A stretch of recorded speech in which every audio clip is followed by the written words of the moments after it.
अब मैं तुम्हें एक अंतिम अवसर दे रही हूँ। मुझे अपनी पूरी योजना बता दो, अन्यथा मैं तुम्हें इतना कष्ट दूंगी कि सह नहीं सकोगे तुम सब। हमें कितने भी कष्ट क्यों न झेलने पड़े, कोई इसे कुछ नहीं बताएगा। शांत रहोगे तो और कष्ट सहोगे, क्योंकि अब मैं तुम्हारे विरुद्ध तुम्हारी ही शक्तियों का उपयोग करूंगी।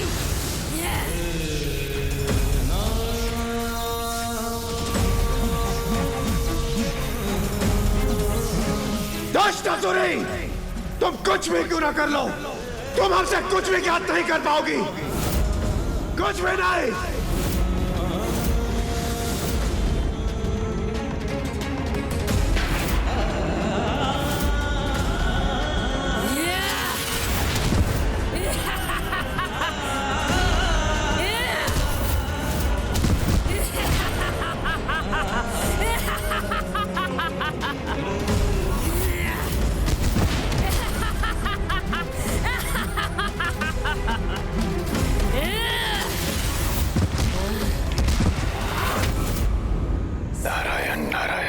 अब देवताओं को अधिक कष्ट सहने की आवश्यकता नहीं है। समय आ गया है कि महिषी को सत्य बताया जाए।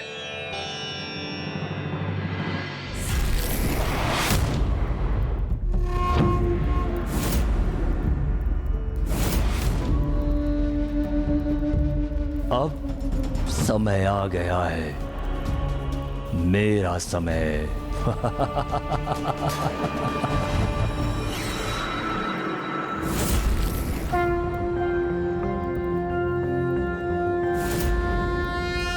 ओम नमस्ते देवेशाय सुरासुर नमस्कृताय भूत भव्य महादेवाय हरित पिंगल लोचन। पिताश्री, माँ कहाँ है?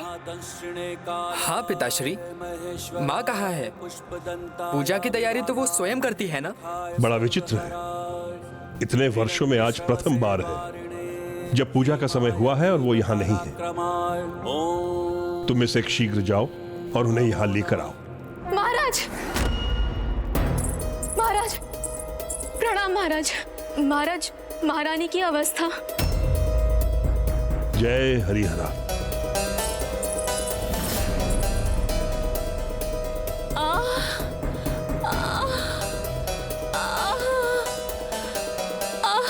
स्वामी,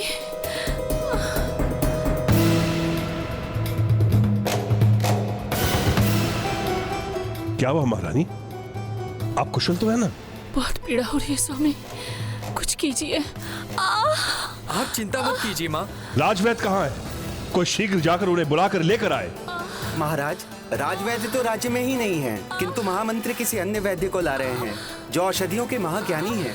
महामंत्री जी, क्षमा कीजिए, महाराज की दृष्टि अत्यंत तीक्ष्ण है, यदि उन्होंने मुझे पहचान लिया तो। आप चिंता मत करो, जब किसी अपने को पीड़ा होती है तो उसके परिवार वाले अपनी सुध बुध खो बैठते हैं। राजा और मणिकंठा की भी यही स्थिति है। इसलिए तुम्हारे वैध होने के इस स्वांग को कोई नहीं पकड़ पाएगा। बस तुम अपना कार्य अच्छे से करना, और इसके लिए तुम्हें उचित मूल्य भी प्राप्त हो रहा है ना। चलो आओ मेरे साथ, आओ। आइए आइए वैद्य जी, शीघ्रता कीजिए, आइए देखिए। प्रणाम महाराज। आइए वैद्य। भोजन में तो ऐसा कुछ ग्रहण नहीं कर लिया था आपने, जिसके कारण पीड़ा हो रही है? नहीं।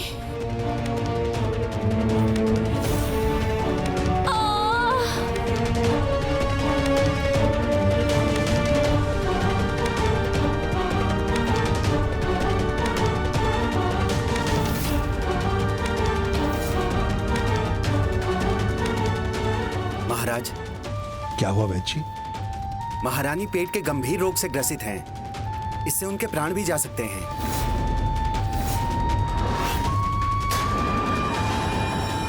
कोई तो उपाय होगा। उपाय है महाराज, किंतु अत्यंत कठिन है। आप मेरी कठिनाई की चिंता छोड़िए वैद्य जी, मैं महारानी के प्राणों के लिए कुछ भी कर सकता हूँ। तो सुनिए महाराज, इस रोग के लिए इन्हें बाघिन का दुग्ध चाहिए। जो स्वयं शांति से प्रदान कर दे। किंतु महाराज, जिसके लिए उसे कोई ताड़ना न दी जाए, बंदी न बनाया जाए और न ही उसे आहत किया जाए, तभी ये उपचार फलित होगा महाराज।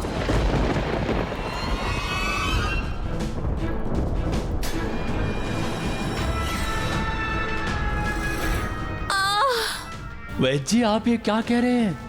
ये कार्य इतना आसान नहीं है। बाघिन का दूध लेकर आना, इसमें प्राणों के लिए संकट हो सकता है। नहीं नहीं वैद्य जी, आप कोई दूसरा उपचार बताइए।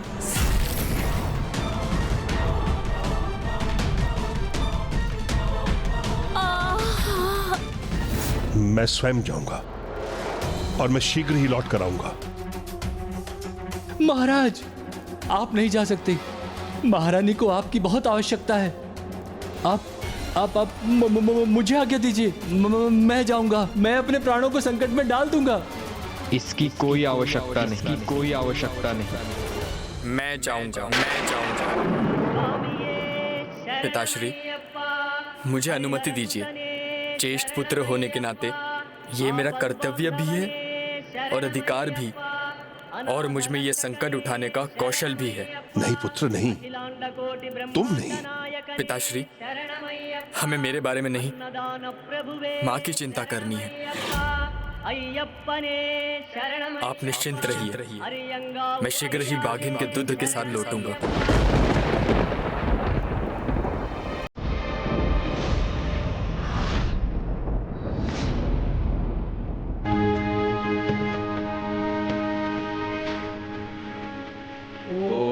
हरिहराय नमः।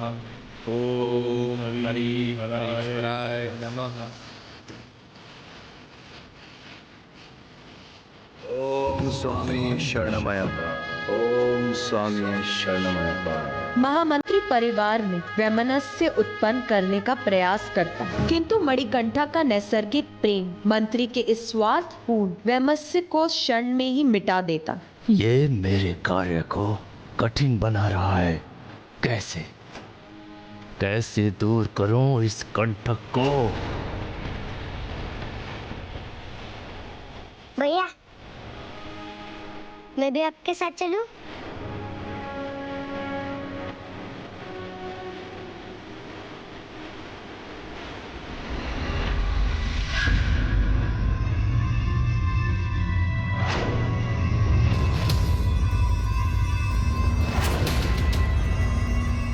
चलिए, ये भी उचित ही है महारानी।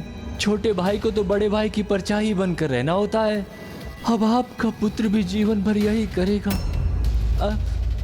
क्षमा करें महारानी, आपका शुभ चिंतक हूं, इसीलिए कटु सत्य कहता हूं। आपने देखा महारानी, महाराज ने क्या किया? मुझे तो बहुत बुरा लगा। क्या आपको बुरा नहीं लगा? आपके सामने आपके पुत्र का तिरस्कार। मंत्रीवर, क्षमा करें महारानी, आपका अपना पुत्र, आपका अपना रक्त, जिसे आपने स्वयं जन्म दिया है, आज उसका अधिकार छीनकर किसी अन्य को दे दिया गया। धीरे धीरे उसके सारे अधिकार छीनकर उसे दे दिए जाएंगे महारानी, जिसे यहाँ होना ही नहीं चाहिए था। मंत्रीवर, अपनी सीमा में रहिए। ज्येष्ठ को उसका अधिकार मिलना ही चाहिए, और महाराज ने कुछ अनुचित नहीं किया। कल वही सिंहासन की शोभा बढ़ाएगा, इसलिए मेरे हृदय को दूषित करने के स्थान पर उसके लिए निष्ठा अपनाइए, क्योंकि समय आने पर आपको उसकी ही सेवा करनी होगी। महारानी, क्षमा प्रार्थी हूँ महारानी, परंतु मणिकंठा, जिसे मात्र आपने गोद लिया है, उसे सारे अधिकार प्राप्त हैं, और आपका अपना पुत्र राजराजन, जो आपका अपना रक्त है, उसे कोई अधिकार प्राप्त नहीं। बस इसी चिंता में हूं मैं महारानी। व्यर्थ है आपकी चिंता। महाराज ने मणिकंठा को और उसने अपने अनुज को उपयुक्त अधिकार दिए हैं, और न्याय इस राजवंश की परंपरा है। मुझे कोई चिंता नहीं। महारानी, ये ज्येष्ठ और अनुज का स्नेह कब तक रहेगा? और क्या आप इस स्नेह को सदा के लिए सुनिश्चित कर सकती हैं? क्या आप ये सुनिश्चित कर सकती हैं कि उनकी संतानों में भी ऐसा ही स्नेह रहेगा? नहीं ना?